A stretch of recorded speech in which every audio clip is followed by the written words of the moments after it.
All right, RJ Hampshire. Yeah, first of all, end of last year, it didn't exactly go the way you wanted with Nations and everything at the end. So just take me through like the mental reset of like shutting things down after the year and then coming into this year with a fresh mindset, I guess. Yeah, I mean, it wasn't even Nations that really I needed to reset from. Like, I was set on going to race there, and no matter how bad it was or how good it was, I was going to have the best dang time I could during that trip, and I did that. People don't realize, but man, I was struggling leading up to that. So just for me to commit to it was a big deal. And then to race 250 after I was supposed to race a 450 and was ready to go on that, like that was pretty draining. Yeah. Also, I'll be honest with you. But man, it was just an awesome time, so much fun.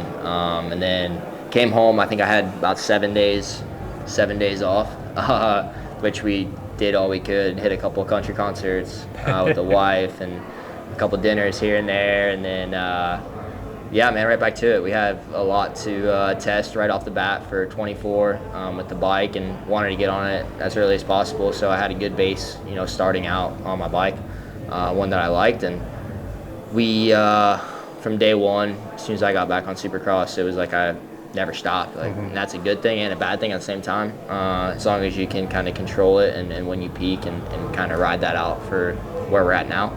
I just feel like it kept getting better and better, and at a really good spot right now.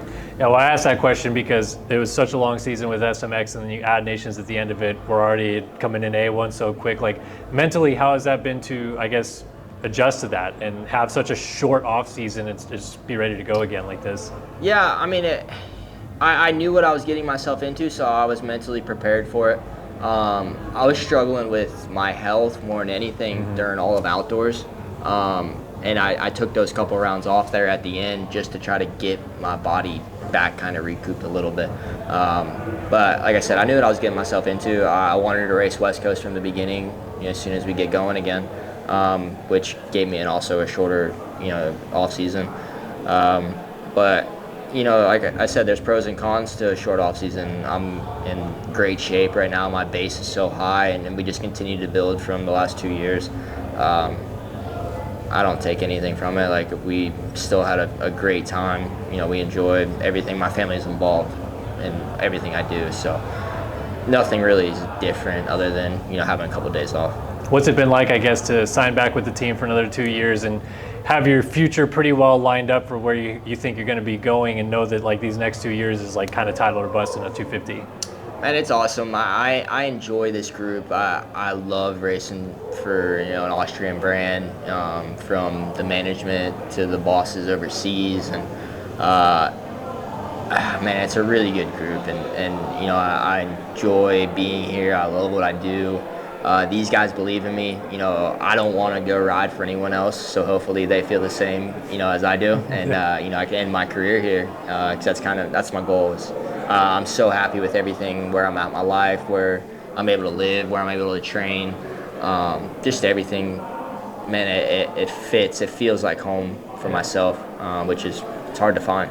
I know last year, if I remember right, you did a little bit more time in California because you were going to do West, and you kind of got a little bit more used to the dirt and everything. Is that a similar plan to this year? And what did you learn from last year that you feel like fits better this year going into West? It was more just my mindset, really. Like, I've never liked coming to California, and last year I told myself I'm gonna like this trip no matter what, and brought my family with me. We got a nicer place, stayed in Orange, a little bit closer to the beaches and stuff, where they were able to, they had things to do, which made the whole trip much, much better. We're doing the same thing right after Christmas. We're heading out here for about 4.5 weeks. Living or staying over there near Anaheim, Orange area. Yeah, man, I like it, man. I enjoy, like I said, last year was awesome for myself, even though, Anaheim too, it didn't end good, and my trip going home was miserable, and I ended up in the hospital when I got back home. Oof. But that trip in itself was awesome.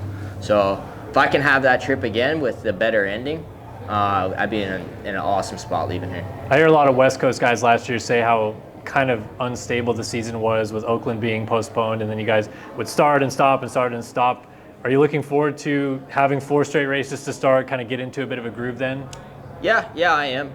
Like last year, the season definitely was kind of hard on myself because I was healing still. Yeah. After Anaheim too, and then I had to go race Oakland because they rescheduled it in that weekend off, which was tough. And then I think I had 4 weeks off, but I also raced Daytona, so it was just like, here, go race this. Here, ride a 450 for a couple days. Let's go race this thing. So, I mean, yeah, just having a little bit more stability and knowing what's coming.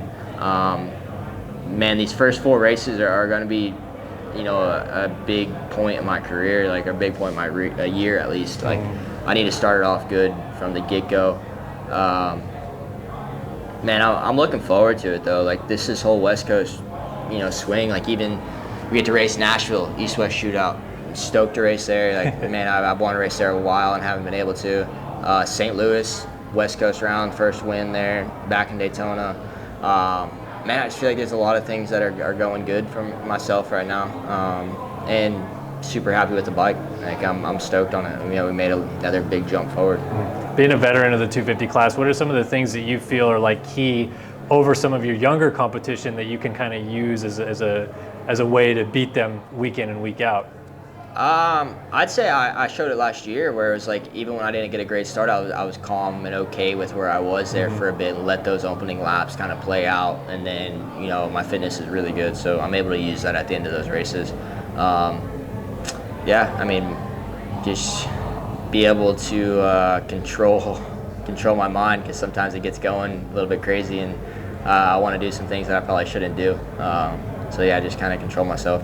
I know you said towards the end of the year last year was more about getting healthy, but now that you've seen one full season of this format with Supercross, Motocross, and SMX, what are the things that you kind of learned about that whole experience and the longevity of the season that you feel is going to be a building block for you in 2024?